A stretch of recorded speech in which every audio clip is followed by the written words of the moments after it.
बिस्मिल्लाहिर्रहमानिर्रहीम, अस्सलामुअलैकुम, good morning कहेंगे आपको इस शो में जिसका नाम है सुबह से आगे। इस उम्मीद और दुआ के साथ कि आप बिल्कुल खैरियत से होंगे, अपनी सुबह का आगाज़ कर चुके होंगे। मेरा नाम अनम अहमद, मेरा नाम आयशा यूसुफ है। हमारी सुबह का आगाज़ हो चुका था, लेकिन प्रॉपर और ऑफिशियल सुबह का आगाज़ जो है ना वो आप लोगों के साथ होता है पूरे 10:02 या 3 मिनट के ऊपर। आज 4 मिनट हो गए थे, लेकिन हम आ गए हैं, हम रुके नहीं हैं। आपको पता है, हमें पता है कि आप इंतज़ार कर रहे होते हैं। बहरहाल अपने शो की तरफ ऑफिशियली आगे बढ़ने से पहले कल मैंने एक बड़ा ज़बरदस्त किस्म का एक टर्म पढ़ा, तो मैंने सोचा कि वो मैं आप लोगों के साथ और आपके साथ भी शेयर कर देती हूँ। मैंने बताया नहीं था अनम को भी, वो इसलिए क्योंकि मुझे पता है कि मैं इनके नेचुरल एक्सप्रेशंस जो है ना वो जानना चाहती हूँ। वो एंजॉय करना चाहिए थी। फेसबुक पर या इंस्टाग्राम के ऊपर आपके कितने फॉलोअर्स या फ्रेंड्स हैं? फेसबुक पर कितने फ्रेंड्स हैं आपके? आई थिंक 30 के 30 के फॉलोअर्स हैं। 30 के फॉलोअर्स नहीं, फ्रेंड्स मुझे याद नहीं है, होंगे काफ़ी सारे हैं। अच्छा, साइंस पता है वो ये कहती है कि ऑफिशियली आपका दिमाग जो है ना कॉग्निटिव लेवल के ऊपर सिर्फ 150 लोगों के साथ एक स्टेबल कनेक्शन या एक स्टेबल ताल्लुक बना सकता है, और इसको कहा जाता है डंबर नंबर। इसके अलावा जितने भी आपके फेसबुक फ्रेंड्स हैं, सोशल मीडिया पर जितने भी आपके दोस्त हैं, वो सब के सब सिर्फ आप एक स्पेक्टेटर हैं उनके लिए, उनकी जिंदगी को देख रहे हैं। इसके अलावा जो है ना आप सिर्फ 150 के करीब। नॉर्मली हमारी बात तो सबके साथ नहीं हो रही, तो दे आर जस्ट एडेड।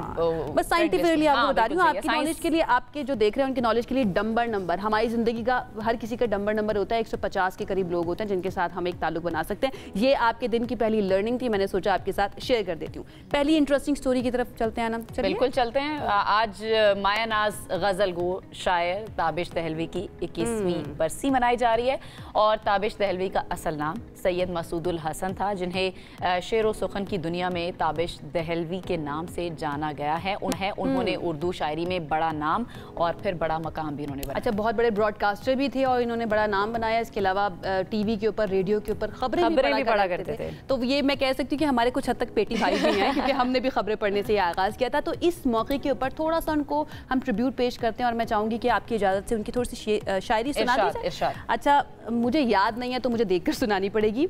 ये कहते हैं कि मंजिलों को नज़र में रखा है जब कदम राह गुजर में रखा है। वाह वाह। हमने हुस्ने हजार शेवा को जलवा जलवा नजर में रखा है। बहुत ही जबरदस्त किस्म की इनकी ये शायरी। और इसमें शायर क्या कहना चाह रहा है? इसमें शायर बहुत कुछ कहना चाह रहा है। ये 2 घंटे जो है ना कम पड़ जाएंगे। मैं आपको अलग से क्लास दूंगी आपके शो के बाद मुझसे मिलना। ताबिश दहलवी जो है वो 9 नवंबर 1911 को दिल्ली में पैदा हुए, और इब्तदाई तालीम उन्होंने अपने घर पर ही हासिल की थी, और बाद अज़ा अपने नाना के पास हैदराबाद दक्कन चले गए। वहीं पर पहली सरकारी मुलाजमत उन्होंने शुरू की, और बाद में पतरस बुखारी के तवस्सुत से ऑल इंडिया रेडियो से मुंसलिक भी हो गए थे। तकसीम हिंद के बाद वो पाकिस्तान आ गया, और कराची में उन्होंने सुकूनत इख्तियार कर ली थी। यहाँ रेडियो पाकिस्तान के शोबा खबर से, जहाँ आयशा ने बताया, वहाँ वो मुंसलिक हो गए थे कराची जाकर, और फिर ताबिश दहलवी ने रेडियो पर खबरनामा पढ़ा और ब्रॉडकास्टर की हैसियत से जिम्मेदारियां निभाते हुए कराची यूनिवर्सिटी से उन्होंने BA किया, और 1930 में शायरी का उन्होंने आगाज़ किया था, और गज़ल और नज़म, फिर साथ साथ नात, कसीदा और मरसिया भी, वहाँ पर भी उन्होंने अपनी किस्मत आजमाई की, कह सकते हैं। बिल्कुल, ना सिर्फ उन्होंने तब आजमाई की, उसके अंदर बहुत ज़्यादा कामयाबियाँ भी उन्होंने हासिल की, और कई अदबी एजाज़ात से उन्हें नवाजा गया, जबकि हुकूमत पाकिस्तान ने उन्हें तमग़ाए इम्तियाज़ भी दिया था। डेफिनेटली जितने भी ये तमाम शख्सियत जिनका ताल्लुक क़याम पाकिस्तान से पहले से है या क़याम पाकिस्तान के बाद से है, PTV से जिनका ताल्लुक था या रेडियो पाकिस्तान से जिनका ताल्लुक था, जिन्होंने शायरी की, जो ब्रॉडकास्टर रहे, वो सब के सब अगर आप उनकी ज़िंदगियों की तरफ नज़र दौड़ा कर देखें ना, तो हमें नज़र आता है कि वो कितनी अदबी शख्सियत है और कितने उनके कारनामे हैं, कितना उन्होंने खिदमत सर अंजाम दिया है। बारह जी, आगे बढ़कर हमने कमज़ोर दिल ना देखें करनी है, और कोशिश करेंगे कि इससे इर्द गिर्द जो कंट्रोवर्सी इस वक्त चल रही है ना, इंडिया की जानिब से जो भी रवैया इख्तियार किया गया दोनों मैचेस के अंदर, उसके ऊपर हम कोशिश करेंगे कि डिटेल में बात भी करें। अभी थोड़ा सा बढ़ जाते हैं आगे, और एक और अहम और बहुत ही सीरियस मामले की बात कर लेते हैं, और ये इंटरनेशनल पॉलिटिक्स से जुड़ा हुआ है, और फाइनली इस सिलसिले में कुछ अच्छी खबरें जो है ना शुरू हो गई हैं। बरतानिया, कनाडा, ऑस्ट्रेलिया, पुर्तगाल और फ्रांस ने फ़लस्तीन को बाज़ाब्ता तौर पर रियासत तस्लीम कर लिया है, और ये वो ममालिक हैं जो आलमी सियासत में डेफिनेटली आपको पता है कि एक नुमाया किरदार भी अदा करते हैं, और अमेरिका के करीबी इत्तेहादी भी समझे जाते हैं। तो इनका फ़लस्तीन को एक रियासत के तौर पर तस्लीम करना एक बहुत बड़ा मैसेज है, स्पेशली अमेरिका के लिए बड़ा ब्रेक थ्रू भी इसे कंसिडर किया जा रहा है। बरतानवी वज़ीर आज़म सर के स्टारमर ने सोशल मीडिया पैगाम में फ़लस्तीन को तस्लीम करने का उन्होंने सोशल मीडिया पर ऐलान किया। और कैनेडियन वज़ीर आज़म मार्क कार्नी ने कहा कि कनाडा फ़लस्तीनी अवाम के पुरअमन मुस्तकबिल की तामीर में शराकत दारी करेगा, जबकि ऑस्ट्रेलिया ने यह वाज़ेह किया कि यह फैसला दो रियासती हल के आलमी इत्तेफाक राय का हिस्सा है। उधर पुर्तगाल ने भी फ़लस्तीन को आज़ाद हैसियत से तस्लीम किया और मौक़िफ़ ये इख्तियार किया कि खारजा पॉलिसी का बुनियादी सुतून इसे हम करार देते हैं, और कहा कि दो रियासती हल ही पायदार अमन का वाहिद रास्ता है। अगर ये कुछ साल पहले ये कर लेते तो मेरे ख्याल से वो ज़्यादा बेहतर होता, लेकिन बहरहाल देर आए दुरुस्त है। आज फ्रांस के सदर इमानुएल मैक्रोन जो है उन्होंने भी अक़वाम मुत्तहिदा कॉन्फ्रेंस में फ़लस्तीन को तस्लीम करने का ऐलान किया और साथ ही बड़े इंपॉर्टेंट स्टेटमेंट्स भी उनकी तरफ से। उन्होंने कहा कि गज़ा में जो जंग जारी है इसको नाकाबिले जवाज़ तौर पर आगे बढ़ाया गया और इस जंग को फौरी तौर पर बंद होना चाहिए। इस तारीख़ी फ़ैसले के बाद फ़लस्तीन की आज़ादी की तहरीक और मशरिक़ वस्ता की सियासत पर क्या असरात मुरतब होंगे? Very important question. क्या ये दो रियासती हल के अमली नफाज की तरफ एक अहम कदम है या फिर महज अलामती ऐलान हम इसको कह सकते हैं? और पाकिस्तान समेत मुस्लिम दुनिया जो है उसको अब किस हिकमत अमली के साथ आलमी सिफारतकारी आगे बढ़ानी चाहिए? इन्हीं पहलुओं पर रोशनी डालने के लिए आज हमारे साथ एक बहुत ही पर्टिनेंट शख्सियत मौजूद है। उनसे समझने की हम कोशिश करेंगे कि आखिर इन सब का मतलब क्या है। मुमताज़ से रह चुके हैं जनाब मसूद खान साहब ने हमें ज्वाइन कर लिया, उनकी तरफ चलते हैं। खान साहब, थैंक यू सो मच हमें ज्वाइन करने के लिए। It's an honour to have you on the show. Sir, सबसे पहले तो मैं ये जानना चाहूँगी कि इस वक्त ये एक के बाद एक कंट्री, स्पेशली बड़ी वेस्टर्न कंट्रीज़ की भी बात करें, यूरोपियन कंट्रीज़ की भी बात करें, वो इसराइल को फ़लस्तीन को रिकग्नाइज़ करना उन्होंने शुरू कर दिया है। थोड़ा सा ज़रा हमें समझाइएगा रिकग्नाइज़ करने का मतलब क्या होता है और फिर यहाँ से आगे किस तरह से बढ़ेंगे? देखिए, 75% के करीब ममालिक जो अक़वाम मुत्तहिदा के रुकन हैं वो फ़लस्तीन को तस्लीम कर चुके हैं और अब तादाद जो 150 अरकान से बढ़ चुकी है। मजमूई तादाद जो है 193 है।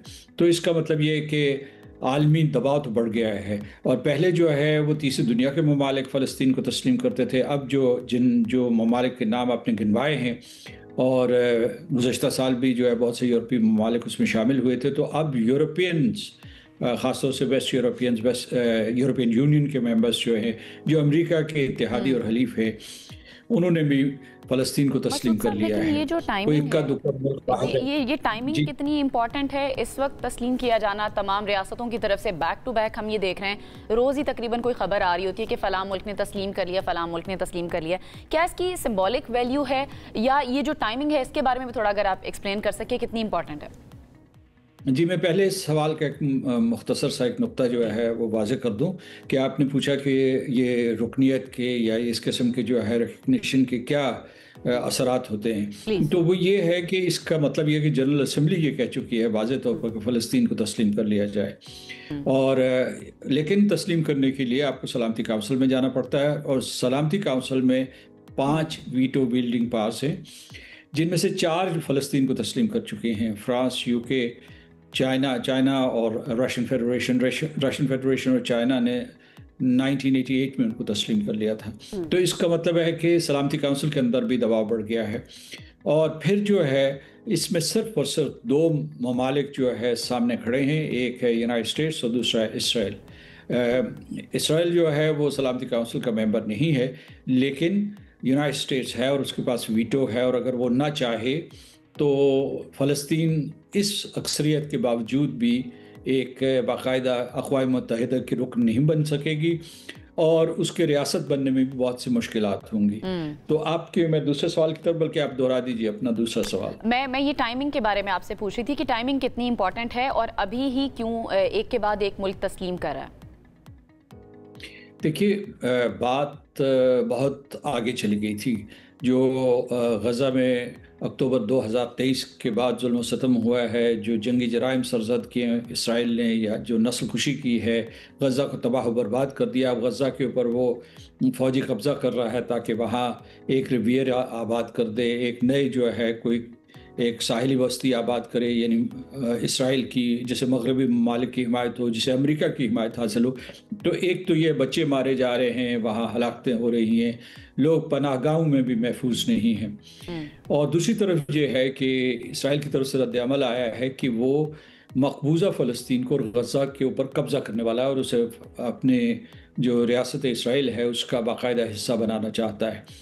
और तीसरे इस दबाव की वजह से ये एक मतलब इस बात की बाज़गश सुनाई दी कि मगरबी ममालिक सिर्फ यहाँ नहीं ठहरेंगे, बल्कि वो मेहनत करेंगे सऊदी अरब के साथ, खलीजी रियासतों के साथ मिल के कि किसी तरीके से इजाफ़ी इक़दामात भी लिए जाएँ। इजाफ़ी इक़दामात क्या है कि जी इस पूरी की पूरी रियासत को, टेरिटरी को, जो पैलेस्टाइन है, इसको एक मुत्तसिल रियासत बनाया जाए, कंटिगुअस रियासत बनाया जाए, 1967 की बॉर्डर्स बहाल की जाए जब इसराइल ने इन इलाकों के ऊपर कब्ज़ा किया था। और उसके बाद ये है कि जो गैर कानूनी बस्तियाँ हैं मकबूजा फ़लस्तीन में, वहाँ को तकरीबन 7 लाख के करीब इसराइली रहते हैं। आने वाले दिनों में देखेंगे इंसानी बहरान जो गज़ा में है, फ़लस्तीन में है, उसमें किसी हद तक कमी आएगी इस तरह के इक़दामात के बाद और तस्लीम करने के बाद मुख्तलिफ ममालिक में। मैं समझता हूँ तेज़ी आएगी। उसकी वजह कि इसराइल बज़िद है कि इस इलाके को वो अपने साथ मिलाना चाहता है, उसका इल्हाक़ करना चाहता है ज़बरदस्ती।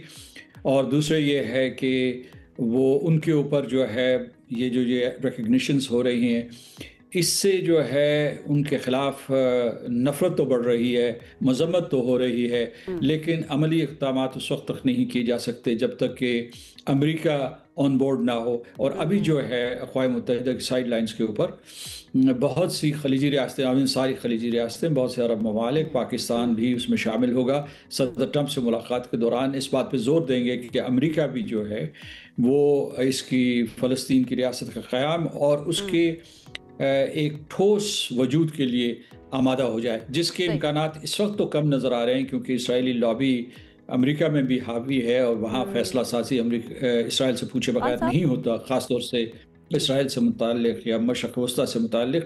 तो ये लगता है कि ये शहादतें, ये हलाकतें और ज़्यादा होंगी।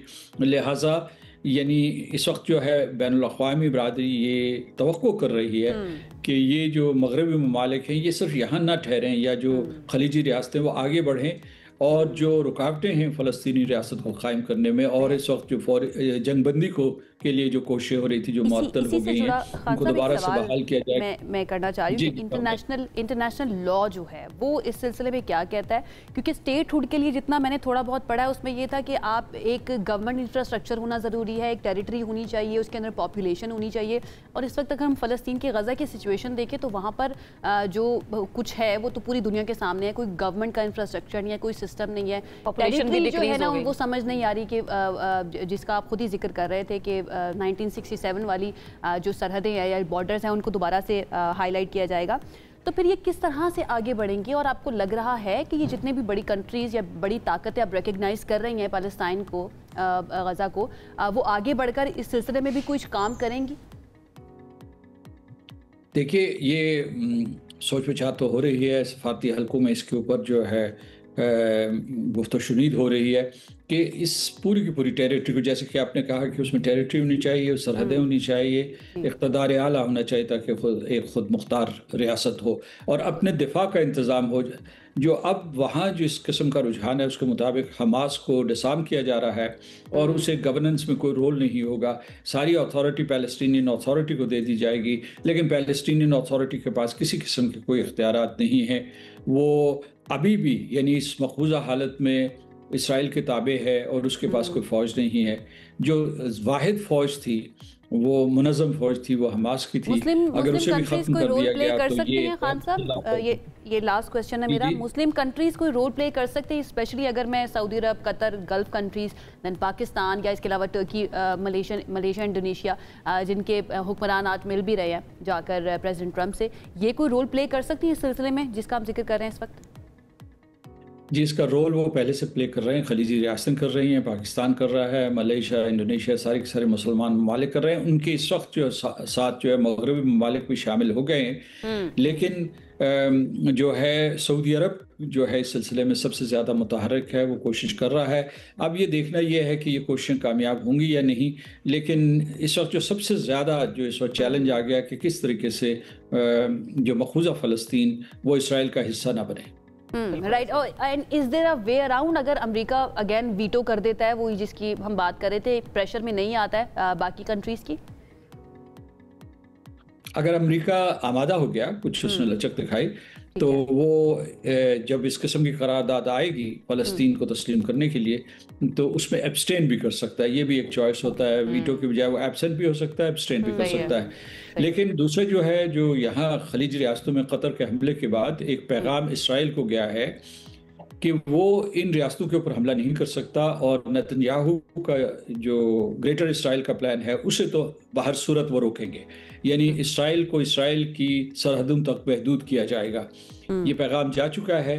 मैं समझता हूँ ये भी एक बहुत अहम पेशरफ्त है, और इसमें उम्मत मुस्लिमा में इत्तेहाद के बढ़ने के और उसके बाद दिफाई हिकमत अमली के ऊपर नई पेशरफ्त हो सकती है। And it's time to show power to Israel. बहुत शुक्रिया मसूद खान साहब, फॉर्मर एम्बेसडर हमारे साथ मौजूद है। बड़े अच्छे तरीके से उन्होंने एक्सप्लेन किया इस साइज इशू कि अब ये जो कंट्रीज़ रिकग्नाइज करना शुरू हो चुकी हैं फ़लस्तीन को, इसका क्या असर होगा। लेट्स सी कि आगे बढ़कर और क्या किया जाता है इसराइल को रोकने के लिए, और अगर अमेरिका वीटो कर देता है तो फिर वे अराउंड कोई नहीं है, सिर्फ एब्सटेन ही किया जा सकता है अकॉर्डिंग टू मसूद खान साहब। पाल जी, एक ब्रेक की तरफ हम जाते हैं। ब्रेक से जब हम वापस आएंगे तो हमारे पास और भी अहम सेगमेंट्स हैं जिन पर बात करनी है, यू नो दैट। एक ब्रेक के बाद साथ रहिए। ब्रेक के बाद आपको कहेंगे खुश आमदीद। एक मरतबा फिर से बात कर लेते हैं क्रिकेट की, लेकिन अभी हम खेल की बात नहीं करेंगे। खेल के दौरान जो खेल खेला गया है ना, उसकी बात करते हैं। खेल के दौरान सियासत की बात। आईसीसी में एक और हंगामा मचा हुआ है जनाब। आप सबको याद है जब पाकिस्तान और इंडिया का मैच हुआ था, फ़खर जमान को जो आउट किया गया था उसके बारे में कहा जा रहा था कि ये गलत आउट किया गया, और ये सिर्फ पाकिस्तानी नहीं कह रहे थे, वहाँ पर बैठे हुए कॉमेंटेटर्स की जानिब से भी यही कहा जा रहा था कि भाई वो जो नीचे लगी है, बाउंस हुई है, वो नज़र आ रही है, नेकेड आई से भी नज़र आ रही है। बहरहाल अब पाकिस्तान ने मामला अपने हाथ में ले लिया और कहा है कि आईसीसी को जाके उन्होंने शिकायत लगाई है। पाकिस्तान टीम मैनेजमेंट ने मामले की तहकीकात का भी मुतालबा कर दिया है, जबकि कैमरे में वाज़े देखा जा सकता था कि गेंद बाउंस हुई, भारतीय विकेट कीपर बल्लेबाज के ग्लव पर लगी, और उसके बाद थर्ड अंपायर ने कैच का मुख्तलिफ जाविये से जायजा जो है ना वो नहीं लिया और खुद फिर फैसला। एग्जैक्टली और ये सवाल सबसे बड़ा ये है कि भाई आप इतनी जल्दियों में क्यों थे। थर्ड अंपायर का काम है, आप तसल्ली से 26 कैमरे लगे हुए होते हैं, आप तसल्ली से हर एंगल को देखें, कोई जल्दबाजी नहीं है। आपने इतनी जल्दबाजियों में ये फैसला क्यों किया, इस पर भी सवाल किया जा रहा है। और फिर सवाल ये भी है कि ये आज पाकिस्तान के साथ हो रहा है, कल क्या किसी और मुल्क के साथ भी यही होगा, क्योंकि भारत की तो आईसीसी पर भी इजारादारी है, पूरी क्रिकेट पर इजारादारी है। ICC stands for Indian cricket council, हम तो यही कहेंगे। बहरहाल जी, सारे मामले पर बात करेंगे। और पाकिस्तान का आज एक और इम्पॉर्टेंट डू और डाई मैच है श्रीलंका के अगेंस्ट। पाकिस्तान आज का मैच पाकिस्तान के लिए जीतना लाजमी है, फिर आगे बांग्लादेश के साथ भी जीतना लाजमी है, तब ही पाकिस्तान फाइनल के लिए क्वालिफाई कर सकता है, वरना आज उनका सफ़र तमाम हो सकता है। इसी पर बात करने के लिए हमें स्पोर्ट्स जर्नलिस्ट उस्मान खान ने लाहौर से ज्वाइन किया है। अस्सलाम वालेकुम उस्मान, कैसे हैं आप? वालेकुम अस्सलाम, अल्हम्दुलिल्लाह मैं ठीक हूँ, आप लोग खैरियत से हैं? बिल्कुल ठीक। उस्मान, ये जो तनाज़ा है ना फ़खर ज़ला, थोड़ा सा इस बारे में हमें बताएं कि पाकिस्तान ने मामला तो उठाया है, अब मैच का तो जो पांसा पलटना था पलट गया फ़खर जमान के आउट होने के बाद, मैच पे तो कोई इम्पैक्ट नहीं आ सकता। ऑप्शंस क्या हैं पाकिस्तान के पास और इस तनाज़े पर हो क्या सकता है?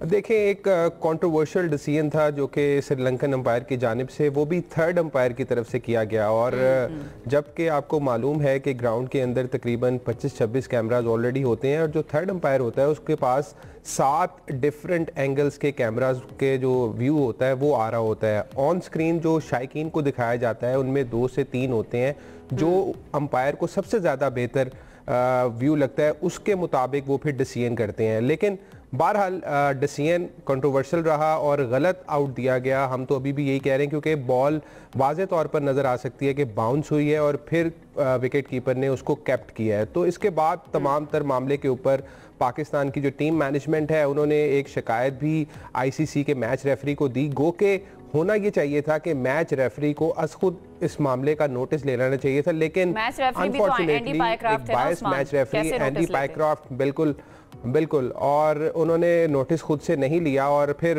पाकिस्तान को शिकायत करनी पड़ी बकायदा तौर पर। और रूल बुक इस बारे में क्या कहता है कि अगर मैच रेफरी नहीं ले रहा है, नोटिस खुद से नहीं ले रहा है, इन्वेस्टिगेट नहीं किया जा रहा और फिर कोई टीम जो है उसको बहुत ज़्यादा इस पर तहफ़्फ़ुज़ात हैं, जो भी फैसला आया ऑल्दो वो अब तब्दील नहीं हो सकता, ऑप्शंस क्या हैं और आईसीसी रूल बुक इस सिलसिले में क्या कहती है? देखें, आईसीसी के जो कवानीन है उसके अंदर तो वाज़े तौर पर है कि अगर मैच रेफरी को ये लगता है कि डिसीजन कंट्रोवर्शियल था, आउट ठीक से नहीं हुआ और मुखालिफ टीम की जानिब से उसके ऊपर शिकायत भी की गई है, तो वाज़े तौर पर यह है कि उसके बाकायदा तौर पर एक कार्रवाई अमल में लाई जाए, उस थर्ड अंपायर को बुलाया जाए जिसके ऊपर इल्ज़ाम लगाया गया है और उसकी बाकायदा इन्वेस्टिगेशन हो कि आया ये आउट ठीक था या गलत था। तो उसके बाद फिर डिसीजन किया जाता है कि ये अंपायर ने गलत फैसला किया। अब अनफॉर्चुनेटली रूल्स ये नहीं कहते कि अगर जो आपने डिसीजन दे दिया है वो ओवरटर्न कर दिया जाए, क्योंकि तब तक तो मैच खत्म हो चुका होता है। ये सिर्फ अंपायर की प्रोफाइल में ऐड हो जाएगा, इससे ज्यादा कुछ नहीं होगा अगर हम सही समझें। चलें आज के मैच पे बात कर ले तो उस्मान थोड़ा सा मैच इस पे भी बात करके आप फिर हमें ब्रेक की तरफ भी जाना है। पाकिस्तान और श्रीलंका का मैच है आज, कितना इंपॉर्टेंट है आज, डू और डाई है? पाकिस्तान की तैयारियों के हवाले से भी थोड़ा सा बता दें। आई थिंक बहुत अहम मैच है पाकिस्तान के लिए और मैं समझता हूँ बका की एक तो कहेंगे ना जंग कह सकते हैं ये पाकिस्तान के लिए और पाकिस्तानी फैंस के लिए, क्योंकि पाकिस्तान टीम ने जिस पिछले मैच में जिस तरह से एग्रेशन दिखाया, मुझे लगा कि पाकिस्तान टीम ये मैच जीतने के लिए आई है और खिलाड़ी जान मानते हुए नजर आए हैं, लेकिन बॉलिंग पाकिस्तान ने अच्छी नहीं की। लेकिन अच्छी चीज़ ये है कि अबू ज़ेबी जो कि विकेट है वो काफ़ी बैटिंग फ्रेंडली है, बल्लेबाजों के लिए साजगार होगी। वहाँ पर अभी तक टूर्नामेंट का हाईएस्ट टोटल हुआ है 188, तो पाकिस्तान को भी ये चाहिए कि वहाँ पर तकरीबन 190 200 के करीब स्कोर करें अगर पहले बैटिंग करते हैं। और जहाँ तक बात है मोमेंटम की, मेरा नहीं ख्याल है कि कोई चेंज पाकिस्तान करने जा रहा है, क्योंकि अगर आप देखें तो तकरीबन पाकिस्तान के बैटर्स ने बहुत अच्छा परफॉर्म किया और बार बार अगर आप चेंजेस करते हैं तो फिर टीम के ऊपर साइकोलॉजिकली भी डिसएडवांटेज होता है। और इस अहम मैच के अंदर पाकिस्तान एक अपने सेट कम्बिनेशन के साथ मैदान में उतरेगा। श्रीलंका के पास अच्छे बॉलर्स हैं, अच्छे बैटर्स भी हैं और उनके जो 2 से 3 बैट्समैन हैं वो टॉप 5 के अंदर हैं। तो पाकिस्तान को अच्छी क्रिकेट खेलनी होगी, बॉलिंग बहुत अच्छी करनी होगी। आगाज अगर पावर प्ले के अंदर पाकिस्तान को पहले बैटिंग मिलती है तो कम से कम 50-60 स्कोर पावर प्ले में करें, विकेट ना दें उनको ताकि उनके ऊपर प्रेशर 50-60 रन पिछली दफा तो वैसे बना लिए थे, लेकिन जो इंटेंट है हमारी टीम का वो भी यही हो, आई एम श्योर इंटेंट यही होगा, वो उस इंटेंट को मैनिफेस्ट भी कर पाए ग्राउंड के ऊपर। बहुत शुक्रिया, हमारे साथ उस्मान खान मौजूद थे, स्पोर्ट्स जर्नलिस्ट का ताल्लुक है और बड़े अच्छे अंदाज में और बड़े ज़बरदस्त तरीके से उन्होंने सारा एक्सप्लेन किया है कि अब पाकिस्तान ने जो शिकायत लगाई आईसीसी को जाके, भाई गलत फैसला दिया गया था, हमारा लड़का आउट नहीं हुआ था, अब उसके ऊपर देखते हैं क्या किया जाता है। बिल्कुल आगे बढ़ना है, मैं कहना ये चाह रही हूँ कि फखर जमान जो है ना वो गेम का पांसा पलट सकते थे, वो उनको पता था यही वो बंदा है जिस पर पाकिस्तान की टीम काफी रिलाई भी कर रही होती, तो उसी का ही उन्होंने गलत आउट दे दिया। बहरहाल जी हम एक ब्रेक की तरफ चलते हैं, ब्रेक से वापस आएंगे, मजीद बात करेंगे, साथ रहिए। ब्रेक के बाद आपको कहेंगे खुशामदीद। अब थोड़ी सी बात करेंगे हम सैलाब के हवाले से और इसकी तबाहकारियों के हवाले से जो कि पंजाब से निकलकर अब सिंध में दाखिल हो चुका है और वहाँ पर भी तशवीशनाक सूरत हाल जो है वो अभी तक बताई जा रही है। मुल्तान सक्खर मोटरवे M5 जो पाकिस्तान के अहम तरीन शाहराहों में से एक है, उस शाहरा के बारे में कहा जा रहा है कि वो डैमेज हुई है इस सारी सूरत हाल के बाद, शदीद सैलाबी सूरत हाल जो हुई है उसके बाद। और कुछ रोज़ कबल M5 का मगरबी हिस्सा सैलाब की नज़र भी हुआ था और अब इसका मशरकी हिस्सा भी जलालपुर वाला के करीब शगाफ पड़ने से बह गया है। M5 के बारे में कहा नहीं जाता, बल्कि ऐसा है कि ये सी पैक का हिस्सा भी है। 2016 में इसका आगाज़ हुआ था इसकी तामीर का और 2019 में मुकम्मल हुई थी और 3 साल के अरसे में मुकम्मल होने के बाद यानी कि बिल्कुल न्यू ही है। तो ऐसा क्या हुआ है कि ये 2 जगह से इसके ऊपर इतने बड़े शगाफ भी पड़ गए, ये हम जानने की कोशिश करते हैं। और इस वक्त सक्खर और सिंध के उस एरिया के अंदर जो सैलाब मुतासरीन है उनके लिए क्या किया जा रहा है, ये सब जानने के लिए आज हमारे साथ मौजूद हैं मेयर सक्खर हैं और तर्जुमान भी है सिंध हुकूमत के बैरिस्टर अरसलान शेख साहब। चलते हैं शेख साहब, थैंक यू सो मच हमें ज्वाइन करने के लिए। आई होप आप बिल्कुल ठीक ठाक हैं। सबसे पहले तो मैं सिचुएशन जानना चाहूँगी M5 मोटरवे के ऊपर जो खबरें आ रही हैं कि शिगाफ पड़ गया 2 जगह से, क्या पानी का बहाव इतना ज़्यादा था कि वो शिगाफ पड़ गया वहाँ पर, क्या सिचुएशन है, थोड़ा सा बताएंगे? जी बिस्मिल्लाहिर्रहमानिर्रहीम। देखिए सबसे इम्पोर्टेंट जो इसका फैक्टर है वो ये है कि जो कनेक्टिविटी लोगों की वो डिस्टर्ब है, चाहे उसके अंदर गुड्स हैं, पब्लिक ट्रांसपोर्ट है, क्योंकि आपकी 2 कनेक्टिविटीज हैं जो आपको सिंध को जोड़ रही हैं पंजाब के साथ, जिसमें एक नेशनल हाईवे और एक आपका मोटरवे की थ्रू कनेक्टिविटी है। जैसे आपने बताया कि ईस्टर्न और वेस्टर्न पार्ट दोनों डैमेज हैं, लेकिन उसके अंदर अल्हम्दुलिल्लाह ये है कि दोनों तरफ से डाइवर्जन्स दे के, लेकिन वो बगैर तकलीफ के या आसानी से तो मामला नहीं चल रहे। तो ये फ्लड वाटर को तो दुनिया में हम समझते हैं कि ये एक बहुत बड़ा इशू है, लेकिन इस पे सवाल यही होगा लाजमन, लेकिन for the sake of clarity तो ये बताते चलें कि जो मोटरवेज हैं या जो आपके हाईवेज हैं ये फेडरल गवर्नमेंट के डोमेन में आते हैं। लेकिन जो एक सच्ची बात है वो कहनी चाहिए कि एट द टाइम जब ये डिजाइन किए थे तो जब भी आप इस तरह के मेगा प्रोजेक्ट डिजाइन करते हैं तो उसमें फ्लड, एक्सेसिव लेवल, उसके अंदर एक हिस्ट्री लेते हैं कि 20, 25, 30 साल में कितना सैलाब आया, कितना पानी आया, तो मैक्सिमम उस कैपेसिटी पे डिजाइन करते हैं। अच्छा, एग्जैक्ट तो मैं नहीं कह सकता, but to the best of my understanding. Responsible फिर हम किसको ठहराएंगे? क्या इसमें मटेरियल ठीक इस्तेमाल नहीं हुआ, इंजीनियरिंग ठीक नहीं हुई, या क्या इसकी रीज़न, या हम क्लाइमेटी पे कहेंगे कि अच्छा जी सैलाब इतना आ गया या पानी इतना आ गया, जैसा भी इंफ्रास्ट्रक्चर होता उसने तबाह होना ही था, किसको जिम्मेदार ठहराएंगे? देखें, ये डिपार्टमेंट जो इसका है वो तो नेशनल हाईवे है, लेकिन before jumping into a conclusion मैंने आपको जैसे कहा कि इसके अंदर 2-3 चीजें हैं वो आफ्टर इंक्वायरी सामने आएंगी। वाज इट मटेरियल फॉल्ट, कोई नेग्लिजेंस थी, या फिर एक एक्चुअल, देखें पानी का फ्लो तो हम दुनिया में देख रहे हैं, बड़े बड़े नुकसान हो रहे हैं कि क्या जो स्टडी की गई थी उसके मुताबिक पानी था, फिर तो उसके अंदर नेग्लिजेंस का एलिमेंट डेफिनेटली आ जाता है। लेकिन जो 30 साल की या 40 साल की स्टडी की गई और 30 और 40 साल में इतना पानी इस एरिया को क्रॉस नहीं किया, तो मैं समझता हूँ कि इसके अंदर जो अनफोर्सीन, बिल्कुल ठीक, मैं ये जानना चाह रही थी, जिन स्टडीज का आप जिक्र कर रहे हैं, बिल्कुल ठीक आप बात करें कि ये स्टडीज पहले की जाती हैं। फेडरल गवर्नमेंट ने जो स्टडी की, जो रिसर्च की इस प्रोजेक्ट को बनाने से पहले, क्या hand in hand provincial government ने भी काम किया, या प्रोविंशियल गवर्नमेंट के साथ शेयर किया गया उस स्टडी को? नहीं मैडम, ये देखिए ना, ये जो एरिया है, एक तो नंबर 1 जुरिसडिक्शन पंजाब की आती है, अगर आप प्रोविंस की बात करें। ये कनेक्टिविटी एंड पॉइंट इसका स्ट्रक्चर जरूर है, लेकिन जो डैमेज पार्ट्स हैं पाइप के या मोटरवे के, ये आपको जो पंजाब की हदूद है जुरिसडिक्शन उसमें आते हैं। लेकिन जैसे मैंने आपको बताया कि ये एनएचए जो है ये it's a domain of federal government. तो फेडरल गवर्नमेंट ने लास्ट मंथ, क्योंकि इसमें इंटरनेशनल फंडिंग भी इन्वॉल्व थी, तो जो रिक्वायर्ड प्रोटोकॉल्स हैं, प्रोसीजर्स हैं, एनवायरमेंटल स्टडीज हैं, सेफगार्ड स्टडीज हैं, रिस्क मैट्रिक्स, तमाम चीजों पर स्टडी हुई होगी। Unfortunately I haven't seen that, तो इसलिए मैं इस पे कोई जंप नहीं कर सकता। लेकिन मैं ये जरूर कहूंगा कि अगर उन स्टडीज के ऊपर मैक्सिमम लेवल इस फ्लड लेवल से ज्यादा था, जो आई थिंक 1,10,000 क्यूसेक बताया जा रहा है, जब जो एग्जैक्ट है, अगर उससे बियॉन्ड थी तो इसके अंदर definitely there is an element. चलिए आपसे वो पूछ रहे थे जो आप बता सकते हैं, सक्कर में या उसके इर्द गिर्द के जितने भी एरियाज हैं, उधर क्या सिचुएशन है इस वक्त फ्लड की वजह से, ये बता दीजिए। एंड देन शर्जील नाम मेमन साहब क्यों पंजाब गवर्नमेंट के पीछे पड़ गए हैं कि वो ठीक से काम नहीं कर रहे और उनको पता नहीं था कि इतना पानी आ जाएगा, इसलिए वो फ्लड अफेक्टीज जो है ना उनको सहूलत देने के लिए, आराम देने के लिए कुछ नहीं कर रहे? पंजाब से जवाब भी आया ना फिर उनको।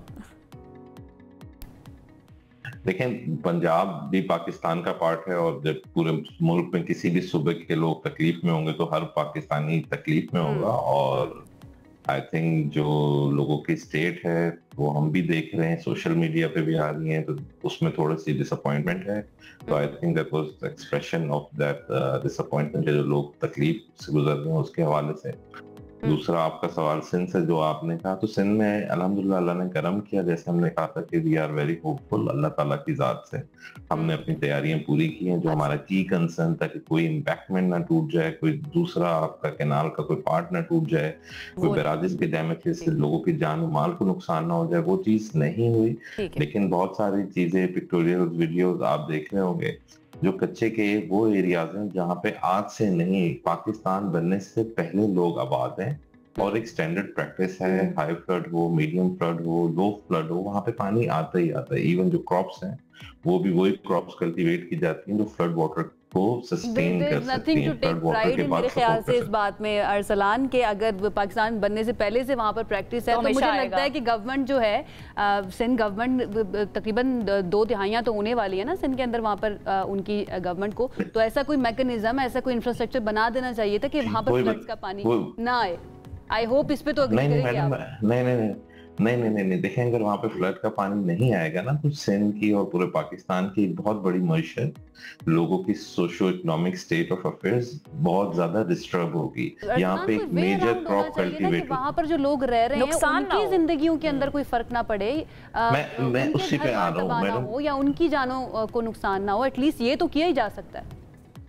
नहीं, आपने सुना देखा होगा सिंध में अल्हम्दुलिल्लाह कोई ऐसा कोई डेथ टोल रिपोर्ट नहीं हुआ, बल्कि अल्हम्दुलिल्लाह 1,92,122, यानी कि तकरीबन आपके 2 लाख लोगों की नकल मकानी हुकूमत सिंध ने with their consent and support ना सिर्फ उसकी नकल मकानी कराई गई, बल्कि इसमें 1,34,000 लोगों को जो वैक्सीन नहीं लगी हुई थी या रिक्वायर्ड ट्रीटमेंट्स थी वो प्रोवाइड की गई।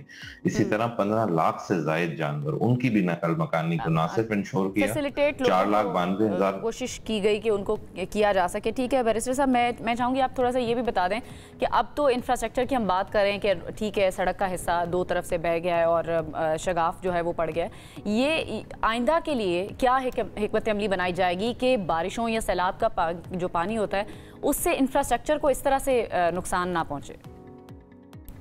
जी, आई थिंक ये आपका बड़ा एक असल की सवाल है और उसमें मैं यही कहूंगा। नहीं, बाकी सवाल भी ठीक थे अरसलान साहब, बाकी सवाल भी ठीक ही थे।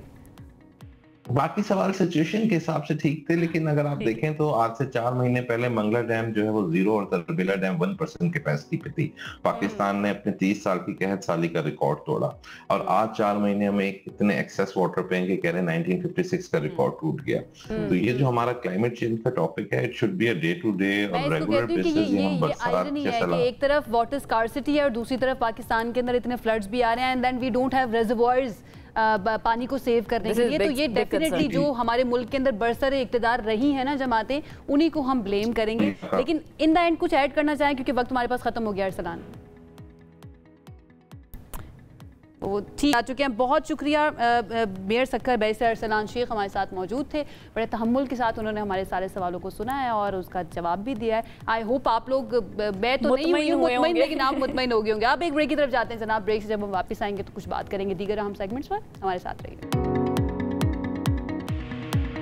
ब्रेक के बाद आपको कहेंगे खुश आमदीद, आप तैयार हो जाइए क्योंकि वैसे बहुत ही काल होता है हमारे मुल्क के अंदर फिल्म्स का। थोड़ी सी फिल्में आती हैं, लेकिन अब जो फिल्म कल से सिनेमा घरों की जीनत बनने जा रही है वो एक ऐसी फिल्म है जो कि ना सिर्फ आपकी आंखें खोलेगी, आपको एक नया मंजर दिखाएगी। अंदर बहुत सारी आपको ऐसी चीज़ें पता चलेंगी जो पाकिस्तान के अंदर रहते हुए भी आपको नहीं पता होती थी, क्योंकि मुझे बहुत सारी चीज़ें इस बारे में पता चली।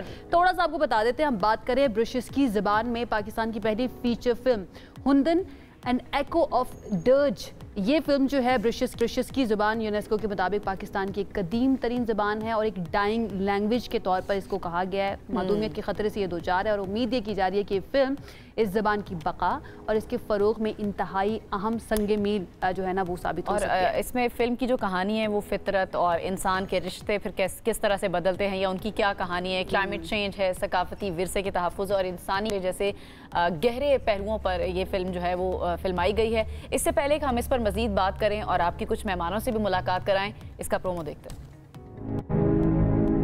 मैं और मेरा दोस्त शहीनो जवानी में शिकार पर जाते थे। शिकार पर जाना हमारे अंदर नई जान डाल देता था।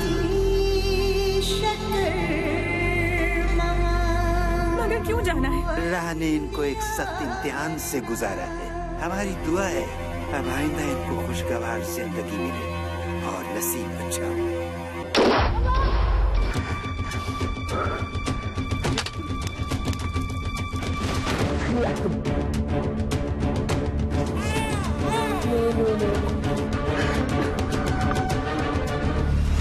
खुदा तुम्हारी लंबी उम्र करे। मुझे यकीन नहीं आ रहा है कि ये पाकिस्तान में फिल्माई गई और पाकिस्तान के हॉलीवुड फिल्म जैसे वो मुझे बहुत सारी जो मूवीज़ देखी हुई है ना वो याद आ गई, तो मेरा दिल कर रहा है कि मैं भी जाकर देखूं। बारा जी, ब्रिटिश की ज़बान के बारे में थोड़ा सा आपको बता दें, देन हमारे साथ मेहमान मौजूद हैं, लीड कास्ट भी मौजूद हैं एंड डायरेक्टर और जो उसके राइटर हैं वो भी मौजूद हैं।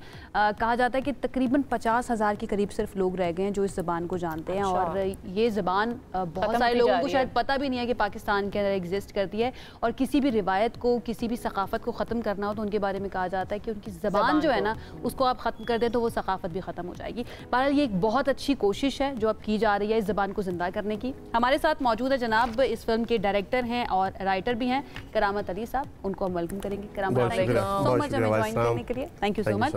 उसके साथ हमारे साथ मौजूद हैं लीड एक्टर्स इल्हानुल कुदरत साहब मौजूद हैं, बहुत शुक्रिया, जो कि एक शिकारी का किरदार अदा कर रहे हैं। जनाब मैंने इनको कहा कि आप लग नहीं रहे हैं इस वक्त शिकारी, लेकिन शिकारी का किरदार इन्होंने अदा किया है। And lead actress Munira Shah भी हमारे साथ मौजूद है। आप सब लोगों का बहुत शुक्रिया हमें ज्वाइन करने के लिए, वेलकम करेंगे अपने शो में। सबसे पहले तो ये बताएं कैसा लग रहा है हमारे शो में आपको? बहुत अच्छा लग रहा है। करामत आपसे स्टार्ट करते हैं। Tell us about this movie Hundan. कहाँ से आइडिया आया, आपने सोचा कि ये ब्रुशेस की ज़बान जो है ना ये ख़त्म हो रही है तो इसके ऊपर मुझे बनाना चाहिए, इसका मतलब भी बताइए। अच्छा, बिस्मिल्लाहिर्रहमानिर्रहीम, थैंक यू सो मच। हुंदन के लफ्ज़ी मानी जो है, हुन लकड़ को या वुड इंग्लिश में, दन पत्थर के लिए, हाँ वुड एंड स्टोन या लकड़ और पत्थर। लेकिन यहाँ पे लकड़ और पत्थर एज अ मेटाफर यूज़ हुआ है मदर नेचर के लिए। क्योंकि हमारे वहाँ एक इस फिल्म में भी एक मशहूर डायलॉग है कि जब सब कुछ होने के बाद आखिर में कुदरत सिखाती है, तो एक डायलॉग है कि इसीलिए कहते हैं ना, माँ बाप की नहीं सुनोगे तो कुदरत सिखाएगा, यानी माँ बाप की नहीं सुनोगे तो हुंदन सिखाएगा। तो हुंदन मदर नेचर के लिए या कुदरत के लिए यूज़ हुआ है। ठीक है। अभी आपने इंट्रोडक्शन में बताया कि ब्रुशेस की ज़बान बोलने वाले 50,000 से कम, तो ये प्योर ज़बान बोलने वाले 50,000 से कम है। एक मोहतात अंदाज़े के मुताबिक। एग्जैक्टली। जनरल अब जाहिर है नई जनरेशन वो मिक्स जो शहरों में है या मुल्क से बाहर है वो तो मिक्स बोलते हैं, उनके लिए किसी के लिए तो अब ब्रुशेस मदर लैंग्वेज ही थर्ड लैंग्वेज बन गई है, जो दूसरे मुल्कों में है या बड़े शहरों में है। और यूनेस्को के मुताबिक ये one of the dying languages इसलिए है कि इस ज़बान में इस वक्त प्राइमरी निसाब में कहीं ये ज़बान शामिल नहीं है। और उनके एक पैरामीटर्स में से एक पैरामीटर ये भी है कि अगर कोई ज़बान किसी भी जिस इलाके में बोली जाती है अगर वहाँ के निसाब में शामिल नहीं है, नहीं पढ़ाया जाता, तो वो इंडेंजर्ड है। तो इसका मतलब है कि वहाँ पर भी ये बिल्कुल निसाब में शामिल नहीं है। ये कहीं नहीं है। ये ब्रुशेस है गिलगित बल्तिस्तान के अलावा इंडियन ऑक्युपाइड कश्मीर में भी बोली जाती है। ठीक है। तो फिर आपको कैसे ख्याल आया कि इस ज़बान में मैंने ये फिल्म बनानी है, जो कि आप खुद भी बता रहे हैं कि लोग बहुत कम है इसको समझने वाले, सुनने वाले, तो फिर आपको ये ख्याल कैसे आया कि मुझे इस ज़बान में फ़िल्म बनानी है? अच्छा, ये मेरी मादरी ज़बान है और मेरे जैसे बहुत सारों की जो इन इलाके में, जो मैंने बताया गिलगित बल्तिस्तान और इंडियन ऑक्युपाइड कश्मीर में, एक फोकलोर है जो कि सिर्फ ब्रुशेस की में नहीं है। इन पहाड़ों में मुख्तलिफ शिना में भी है, ख्वार में भी है, वकी में भी है और बहुत सारी ज़बानों में है। और वो जो फोकलोर है वो एक्चुअली एक मदर आइबेक्स और उसके बेबी आइबेक्स के बीच में कन्वर्सेशन है जब एक शिकारी शिकार करने आया है कि उस वक्त उन पे क्या गुजर रही है। ये फिल्म इस फोकलोर की गिर्द है और उसमें हमने ये दिखाया है कि मदर नेचर के लिए human is just another species.